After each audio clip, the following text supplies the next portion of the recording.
અને જો global update સાથે સહયોગી આરતી મહેતા જોડાઈ ગયા છે. આરતી, વેરી ગુડ મોર્નિંગ. કેવું ખાસ આજના દિવસનું આપણને વૈશ્વિક બજારનું સેટઅપ લાગી રહ્યું છે? Good morning Neeraj. વૈશ્વિક બજારની વાત કરીએ તો આજે સતત બીજો દિવસ કહી શકાય કે સારા સંકેતો આપણને વૈશ્વિક બજાર તરફથી મળતા દેખાઈ રહ્યા છે. યુએસ માર્કેટની વાત કરી લઈએ તો એક ફ્લેટ કામકાજ આપણને અહીંયા બનતું દેખાયું હતું. અમેરિકાના બજાર જુઓ, S&P 500 અને ડાઉમાં થોડું ઘણું નેગેટિવિટી આપણને જોવા મળતી દેખાઈ હતી, પણ ખાસ કરીને નાસ્ડેક જે છે તે આપણને ગ્રીન ઝોનમાં બંધ થતું દેખાયું હતું. સાથે જ વાત કરી લઈએ FOMCની જે મિનિટ્સ આજે આવતીકાલે મોડી રાત્રે આપણને આવતી દેખાશે, તો તેના ઉપર ખાસ ફોકસ રહેશે. તેને કારણે થોડું ઘણું સેન્ટિમેન્ટ જે છે તે આપણને મિશ્ર રહેતું દેખાયું છે યુએસ માર્કેટનું. અને યુએસના મોંઘવારીના આંકડા પણ આપણને આવતીકાલે આવતા જોવા મળશે, તો ત્યાં પણ કઈ રીતે આંકડા આવે છે તેના ઉપર ખાસ ફોકસ રાખવાનું રહેશે. ખાસ કરીને S&P 500ની વાત કરી લઈએ તો યુએસમાં જે તેજી છે તે હજી પણ જળવાશે, તેના ઉપર એક ક્વેશ્ચન માર્ક જે છે તે બનતો દેખાઈ રહ્યો છે. કારણ કે વેલ્સ ફાર્ગો જે છે, જે અમેરિકન જે ઇન્ટરનેશનલ ફાઇનાન્શિયલ જે કંપની છે, તેણે ખાસ કરીને S&P 500ના લક્ષ્યમાં વધારો કર્યો છે અને બેન્કે લક્ષ્ય જે છે 4,625થી વધારી અને 5,535 S&P 500ના અહીંયાથી કરતા દેખાયા છે.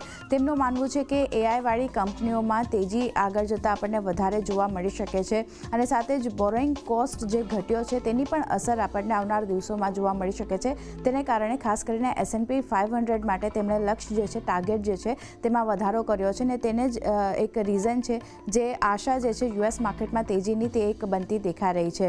બીજી બાજુ યુએસ બોન્ડ યીલ્ડની વાત કરી લઈએ તો અહીંયા પણ આપણને વધારો જોવા મળતો દેખાયો છે. 10 વર્ષની બોન્ડ યીલ્ડ જુઓ, ત્યાં આપણને ફરી એકવાર ઉછાળો આવતો દેખાયો છે અને 5 મહિનાના ઉપલા સ્તરની આસપાસ આપણને 10 વર્ષની બોન્ડ યીલ્ડ જે છે તે પહોંચતી દેખાઈ રહી છે. એપ્રિલમાં અત્યાર સુધીની વાત કરી લઈએ તો લગભગ 5.25%થી વધારેનો ઉછાળો આપણને 10 યર્સ બોન્ડ યીલ્ડમાં જોવા મળતો દેખાયો છે. તો બોન્ડ યીલ્ડનું જે તેજી છે તે હજી પણ આપણને કાયમ રહેતી દેખાઈ રહી છે.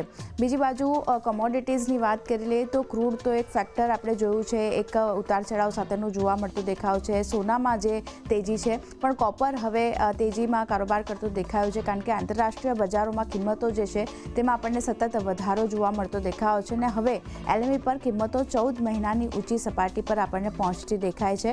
કોપરનો ભાવ LME પર આપણે જોઈએ તો લગભગ 4.27 LB ડોલર જે છે તેની ઉપર હજી પણ આપણને રહેતો દેખાયો છે અને માંગ વધવાના કારણે ખાસ કરીને કોપરની કિંમતો જે છે તેને એક ટેકો મળતો દેખાયો છે. તો કોપરના ભાવ જે વધ્યા છે તેના ઉપર પણ ખાસ એક ફોકસ રાખવાનું રહેશે. ઓવરઓલ એશિયન માર્કેટની વાત કરી લઈએ તો અહીંયાથી એક મજબૂતીના સંકેતો આપણને બનતા દેખાયા હતા શરૂઆતી કારોબારમાં.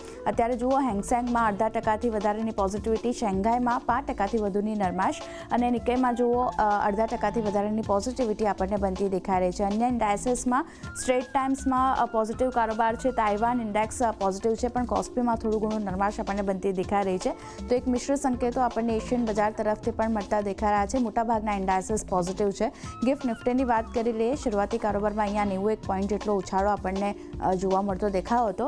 અત્યારે જુઓ, આપણને 89 પોઈન્ટ્સની પોઝિટિવિટી બનતી દેખાઈ રહી છે અને લેવલ્સની વાત કરીએ 22,837ના લેવલ ખાસ ગિફ્ટ નિફ્ટી તરફથી ઇન્ડિકેશન મળતા દેખાઈ રહ્યા છે. તો આપણે પણ 0.5%થી વધારેની પોઝિટિવિટી સાથે ઓપન થાય તેવા સંકેતો હાલ આપણને મળતા દેખાઈ રહ્યા છે. જી આરતી.